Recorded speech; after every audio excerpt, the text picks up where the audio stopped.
Hello students, I am Grishma Dalal from Faculty of Pharmacy, Dr. Subhash Technical Campus. We are going to continue Material of Plant Construction 1.4. This is the fourth portion of Material of Plant Construction. As we know, in our previous video, we have already discussed that we are going to focus on classification of material of plant construction. In this, we have already covered cast iron, steel carbon, stainless steel, right? Today we are going to focus on non-ferrous metals, that is aluminium and lead. So non-ferrous, starting from the most important and most widely used, that is aluminium. Cheap, lightweight and adequate mechanical strength. If you see, there are number of aluminium items that are used in regular day-to-day life, and this is the cheapest one. It also is light in weight and it offers a great mechanical strength. In addition to this, you can easily mold aluminium, right? So, aluminium can be strengthened by cold working. You can increase the strength of aluminium by cold working process. It is easy to maintain and clean. Just like stainless steel, aluminium is also really easy to maintain and clean. Hence, the utility is almost mostly recommended. However, limited used in plant and equipment construction. Even though there are lot of advantages, it has limited use in plant and equipment construction. So let us see advantages. High resistance to atmospheric condition, industrial fumes, vapor and fresh or salt waters. Aluminium can be used with concentrated nitric acid above 82% and acetic acid. So as you can see, this is a big advantage because it is highly resistant to any change in temperature. Also, industrial fumes, vapor and fresh or salt waters. Aluminium can be used with concentrated nitric acid above 82% and acetic acid also.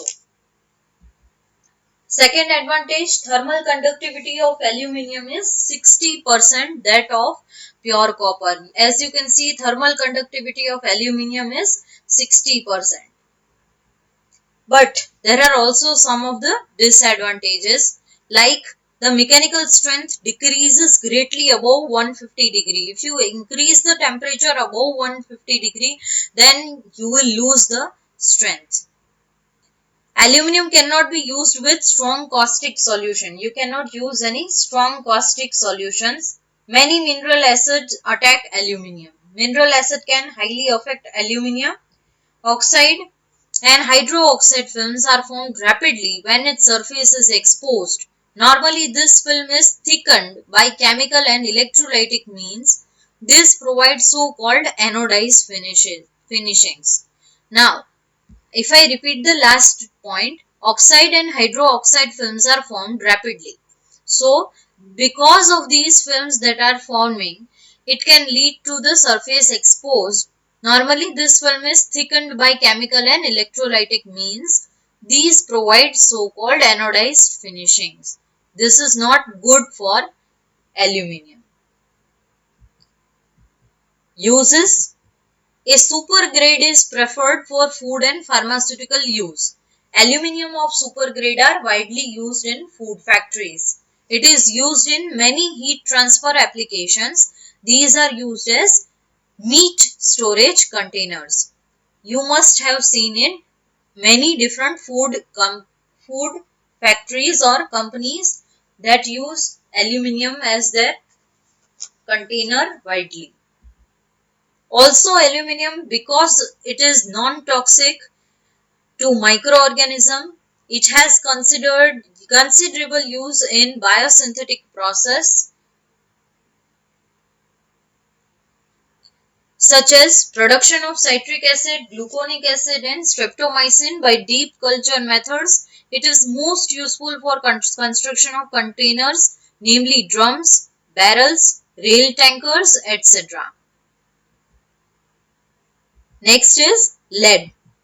Lead has the lowest cost and is used as collapsible tube material, particularly for non-food products such as adhesives, inks, paints, and lubricants. As you can see, lead has the lowest cost and is also used in collapsible tube. Lead tubes with internal linings are sometimes used for fluoride toothpaste. Lead chamber process is used in manufacturing of sulfuric acid.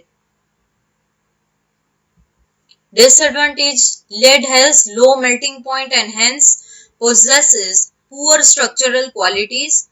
It has high coefficient of expansion. Therefore, the temperature strain result in permanent deformation. In pharmaceutical practice, lead has little use because of the risk of contamination, even in traces, produces toxicity and of cumulative nature. If you concentrate and focus on some of the disadvantages, it has really low melting point and therefore it can change. It cannot be easily changed into structure because of poor structural qualities. It has a really high coefficient of expansion. Therefore, temperature strain results in permanent deformation. Once it is deformed, you cannot again form into the original shape. In pharmaceutical practice, it is really used very less because it has a traces that produces toxicity and that too of a cumulative nature, so there are high risk of contamination. Now, lead alloys with some modifications. Lead alloys with superior performance qualities have been established. For example, acid lead and copper lead are used in chemical industry. Alloys, which means you mix 2 or 3 different metals, right? So, with superior performance qualities, the researchers have found out which can be used in chemical industry. Lead with altering properties can be made by adding change. If you want a change in the property, then you can use this one, like silver and copper, which this improves the CR, that is corrosion resistance. Then next is antimony, tin, arsenic. It hardens and still melting is low. The low melting point is really helpful in these cases. Why? Because of fabrication problems. Lead lined steel structure are used for construction of pipe, walls, vessels designed for operations at high temperature, fluctuating temperatures or vacuum. Thank you. This was all about material of plant construction. We will continue in our next video. Thank you for your patience. Thank you.